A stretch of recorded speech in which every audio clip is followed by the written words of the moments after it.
فرماتے ہیں من المحتوم خروج السفیانی،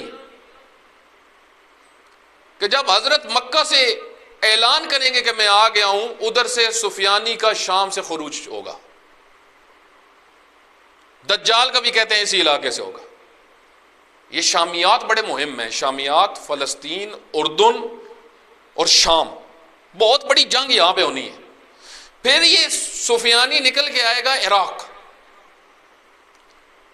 یہاں پہ ایک بڑی بنیادی جنگ اس نے لڑنی ہے، جس کا بہت ساری کتابیں شیعہ اور تسنن میں اشارہ ہے.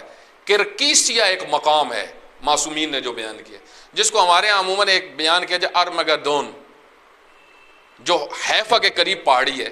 یہ یہودیوں کا نظریہ ہے کہ آخری جنگ وہاں ہونی ہے، بہت بڑی جنگ حضرت عیسیٰ علیہ السلام کی دجال کے ساتھ. لیکن تشیع کی کتب کے اندر جو آیا ہے وہ یہ کہ اس جگہ کا نام کرکیسیا ہے، کرکیسیا. 5 روایات غیبت نعمانی میں ہیں اس موضوع کے اوپر، 5 روایات. ایک شخص 5ویں امام کے پاس بیٹھا ہوا تھا، حضرت نے فرمایا کرکیسیا تمہارے کتنے فاصلے پر ہے؟ اس نے کہا مولا شاطئ الفرات کے قریب ہے، فرات کے قریب ہے.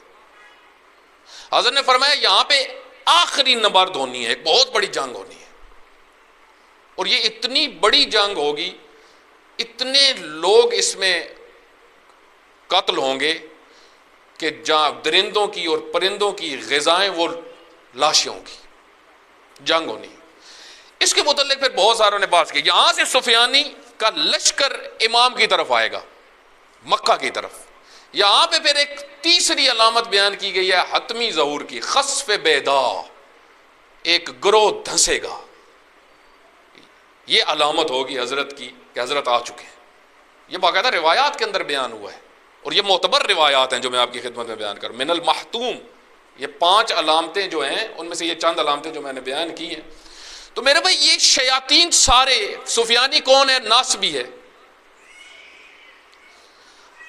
حضرت علی علیہ السلام نے اپنے خط میں سفیانی کی طرف اشارہ کیا. جب خط لکھا امیر شام کو، فرمایا میں دیکھ رہا ہوں جب میرا بیٹا آئے گا تو تمہاری نسل سے بھی ایک آئے گا اس کے مقابلے میں، سفیانی. یہ متفقون علیہ ہے. اس کے اوپر اہل تسنن نے بھی بہت بحث کی ہے سفیانی کے اوپر. یہ سفیانی کون ہے؟ تب فخر رازی نے ایک آیت کے ذیل میں سفیانی پہ تبصرہ کیا، یہ کون ہوگا. تو یہ جو اتنے دشمن ہیں، دجال کون ہوگا؟ بہت مشہور ہے ہمارے ہاں دجال. دجال دجل سے ہے. دجال کے بارے میں بہت تبصرہ ہے کتابوں کے اندر، اہل تسنن کی کتابوں میں بہت زیادہ، شیعہ کی کتب میں بھی ہے، سب سے زیادہ بہار الانوار میں ہے. حضرت علی علیہ السلام ایک دن خطبہ دے رہے تھے کہ ایک دم بات آخر الزمان کی شروع ہو گئی. حضرت نے فرمایا میں دیکھ رہا ہوں دجال اکبر کو، ایک بڑا دجال آئے گا. اس کا مطلب ہے چھوٹے دجال بھی ہیں. دجال کس کو کہتے ہیں؟ دجل سے. دجال اور سفیانی میں فرق یہ ہے، یہ دشمن ہے، یہ امام سے دور کرنے والے ہیں. اس کی طرف توجہ کریے اس پوائنٹ سے. یہ آج بھی اسی ذہن کے ہیں. ان کا اصلی کام کیا ہے؟ لوگوں کو امام سے دور کرنا، امام کی راہ سے دور کرنا، امام کے مشن سے دور کرنا، امام کے لیے رکاوٹیں کھڑی کرنا، مشکلات ایجاد کرنا. جس طریقے سے پہلے ائمہ علیہ الصلوۃ والسلام کے لیے ایسے لشکر ہی تھے. مجھے بتائیں امام حسین علیہ السلام جو سیدان شباب اہل الجنہ ہیں، پوری امت کو ان سے دور کر دیا گیا. اس کا مطلب ہے شیطانوں نے کام کیا. فرزند پیغمبر کو قتل کرنا، یہ امت مسلمہ کس نوبت میں پہنچی. اسی وجہ سے کہتے ہیں شام کے دربار میں ایک یہودی بیٹھا ہوا تھا. اس نے جب امام حسین علیہ السلام کا سر دیکھا تو اس نے یزید سے پوچھا یہ سر کس کا ہے. یزید نے پہلے چھپانے کی کوشش کی، لیکن جب وہ مجبور ہوا اس نے کہا کہ یہ حسین ابن علی کا سر. کہا یہ حسین ابن علی کون ہے؟ کہا یہ رسول اللہ کی بیٹی کا بیٹا ہے. معتبر کتاب مقتل کی لکھا ہوا. یہودی اٹھ کھڑا ہوا. یہودی کہتا ہے ہم نے اپنی تورات اور انجیل میں پڑھا ہے جو پیغمبروں کی اولاد کو قتل کرتا ہے وہ ملعون ہوتا ہے. تم کتنے ملعون ہو، کتنی گھٹیا امت ہو، کس نوبت پہ پہنچ گئے ہو. اپنے پیغمبر کے ہی بیٹے کے سر کو سامنے رکھ کے تماشا بنایا وہ تم نے. اس کا مطلب ہے امتیں پست ہوتی ہیں. یہ شیاطین کے کام ہے. شیطانوں والا رول کون انجام کس نے دیا اس زمانے میں؟ جو اسی وجہ سے آپ دیکھیں روایت کے اندر آیا ہے کہ جو عالم بدعتوں کو اٹھتے ہوئے دیکھے، بعض روایات میں وہ ملعون ہے، بعض روایات میں ہے وہ شیطان الاخرس ہے. وہ عالم جو غلط چیزوں کو دیکھ رہا ہو اور چپ کر کے تماشا دیکھ رہا ہو، اس کو شیطان، گنگا شیطان کہا گیا ہے. امام حسین علیہ السلام کے خلاف ماحول کنہوں نے بنایا؟ انہی طبقوں نے بنایا. 72 تھے صرف پاکیزہ جو کربلا میں پہنچے، جو امام کے ساتھی تھے، بقایا تماشا گیر تھے، بقایا شیاطین کے ہاتھ میں چڑھے ہوئے تھے. جس وقت ہلال بن نافع پہنچے، کوفہ سے نکلے ہلال بن نافع بڑے صحابی ہیں امام کے، امام حسین علیہ السلام. ہلال بن نافع جب آئے، امام سے ملاقات ہوئی. امام نے پوچھا ہلال کوفہ کے کیا حالات ہیں جب تم آئے ہو؟ کہا مولا حالات ٹھیک نہیں ہیں، جتنے مالدار ہیں نا سارے بک گئے ہیں.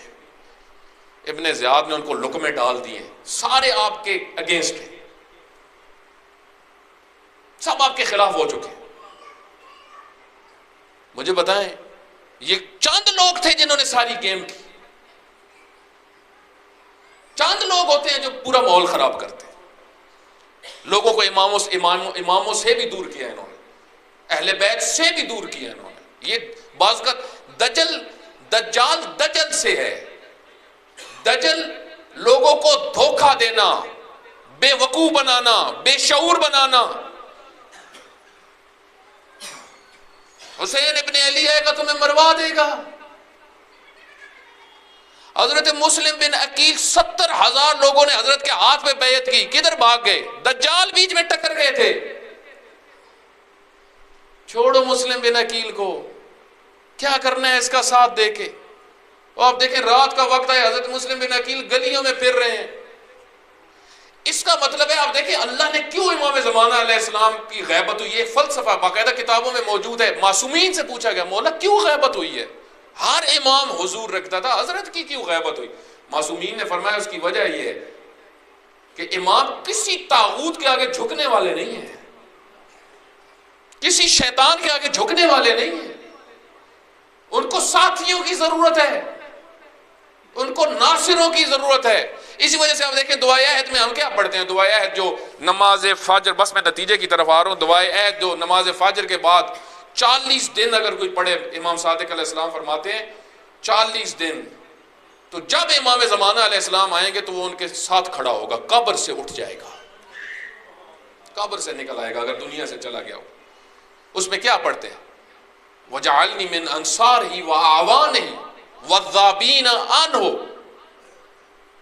اے خدایا مجھے امام کا ناصر بنا، مجھے آوان بنا. آوان جوان کو کہتے ہیں، جوان روح والا. عمر ادھر مراد نہیں ہے، ہو سکتا ہے بوڑھا ہو لیکن روح جوان ہو، حضرت حبیب ابن مظاہر کی طرح. اے خدایا مجھے آوان بنا، میں حضرت کا مددگار بنوں. کیوں؟ کیونکہ مجھے پتا ہے شمر ہر زمانے میں ہوتے ہیں،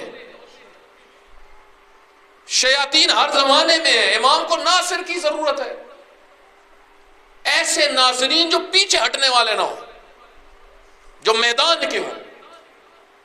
اس انتظار میں ہیں امام زمانہ علیہ السلام. اور تو غیبت کی کوئی وجہ بھی نہیں ہے میرے بھائی، اور غیبت کی کیا دلیل ہے؟ امام ہوتا ہی امامت کرنے کے لیے ہے. ایک بہت بڑی بک ہے، میں اس کا صرف اشارہ آپ کی خدمت میں دے دیتا ہوں. 4 صدی میں لکھی، شیخ طوسی علیہ الرحمہ. شیخ طوسی شیعہ کے بہت بڑے رائٹر ہیں. شیخ صدوق، شیخ طوسی، شیخ محمد بن ابراہیم نعمانی. یہ بڑی کتابیں ہیں جو 3 اور 4 صدی میں امام زمانہ علیہ السلام پہ لکھی گئی ہیں. اس سے زیادہ اتھینٹک بکس امام کی زندگی پہ نہیں ہیں. شیخ طوسی علیہ الرحمہ کی بک کے شروع میں آپ دیکھیں انہوں نے یہ تبصرہ کیا امام غائب کیوں ہے اور ہم نے کیا کرنا ہے. یہ بڑا مہم ہے، ہماری ذمہ داریاں کیا ہیں. فرماتے ہیں کوئی وجہ نہیں سمجھ میں آتی، صرف ایک وجہ ہے، امت بے شعور ہے. کو امامت کا علم نہیں ہے. امام کیا شخصیت رکھتا ہے, امام کا کیا مقام ہے, امام کی کیا عظمت ہے, امام کے آرڈر کو کیسے ماننا ہوتا ہے. وہ اسی وجہ سے کہتے ہیں نا کہ وہ چھٹے امام بیٹھے ہوتے, ایک شخص آیا خراسان سے, خراسانی, اس نے کہا مولا آپ تیار ہوں, اعلان کریں, میدان میں آئیں, بڑے ہیں, بڑے لشکر, مکتے نہیں, ختم نہیں ہوتے, اتنے ہیں. حضرت نے دیکھا کہ ایک صحابی حضرت کے, ظاہراً ہارون مکی تھے, داخل ہوئے. حضرت نے ان کو اشارہ کیا, تندور اس وقت تپا ہوا تھا. حضرت نے فرمایا تندور میں چلے جائیں. وہ گئے, انہوں نے ڈھکن اٹھایا, اندر بیٹھ گئے. یہ جو سامنے شخص آیا ہوا تھا خراسانی, لیڈر تھا, اس سے امام نے عام روٹین میں گفتگو شروع کر دی. اب لازم بات ہے, امام تو عام روٹین میں گفتگو کر رہے تھے, لیکن اس کے پلے بات نہیں پڑ رہی تھی, اس کی توجہ ادھر ہی تھی. بندہ سڑ رہا ہے, بندہ جل رہا ہے. امام کو بھی سمجھ میں لگی کہ اب اس کی توجہ میری طرف, امام کو بھی محسوس ہو کہ اس کی توجہ میری طرف نہیں ہے. امام نے فرمایا وہ جو تم مجھے کہہ رہے ہو اتنا بڑا لشکر ہے فلاں فلاں علاقے میں, اس جیسے ہیں, اس جیسے ہیں. وہ کہتا ہے مولا سچی بتاؤں تو اس جیسا ایک بھی نہیں ہے.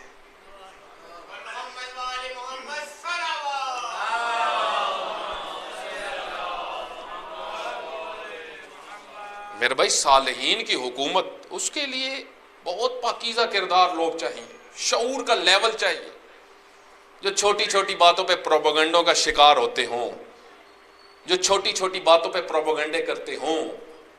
اس ماحول میں امام زمانہ علیہ السلام جیسے وجود آ جائے, آپ سوچیں وہاں پہ کیا ہوگا. اس وجہ سے شیخ طوسی علیہ رحمہ فرماتے ہیں ادھر سے تو لطف ہی لطف ہے, ادھر سے کوئی کمی نہیں ہے, کمی ساری اس طرف ہے. آپ دیکھیں اللہ کا لطف ہی لطف ہے. اگر کوئی نہ لینا چاہے, یہ 15 شعبان کی رات گزری, اللہ کے تو در کھلے ہوئے, کوئی آئے توبہ کرے, کوئی مانگے, رمضان المبارک آ رہا ہے, کوئی آمادگی کا اظہار کرے, میں اس کو معاف کروں گا, کرے. شرط یہ کرے تو صحیح آمادگی. میرے بھائی آمادگی, بیداری, شعور, یہ معمولی چیزیں نہیں ہیں. هو الذی ارسل رسولہ, میں نے جو آیت پڑھی اس کا میں ترجمہ کر کے ختم کرتا ہوں. سورہ صف کی 9 نمبر آیت, جس کی تعویل, بڑی دقت سے سنیے گا, جس کی تعویل معصوم نے جو کیا وہ میں بیان کروں, تفسیر نہیں. تفسیر اور تعویل میں فرق ہوتا ہے, پھر کس دن آپ کی خدمت میں عرض کروں. هو الذی ارسل رسولہ بالہدی ودین الحق, خدا کی ذات وہ ہے جس نے رسول کو حق پہ بھیجا, ہدایت دے کے بھیجا اور دین حق دے کے بھیجا. کس لیے؟ لِیُظْهِرَهُ عَلَى الدِّینِ كُلِّهِ, تاکہ دین کا غلبہ ہو, غلبہ ہو, سب دینوں پہ دین اسلام کا غلبہ ہو. اس لیے بھیجا, پوری دنیا کے اوپر اسلام ہو, اس لیے بھیجا. لِیُظْهِرَهُ عَلَى الدِّینِ كُلِّهِ وَلَوْ كَرِهَ الْمُشْرِكُونَ, اگرچہ مشرک یہ نہیں چاہتے, لیکن اللہ کا ارادہ یہ ہے کہ یہ ہو. معصوم فرماتے ہیں اس آیت کا, روایت میں ہے, اس آیت کا ایک مصداق کامل زمانے ظہور حضرت حجت ابن الحسن علیہ السلام.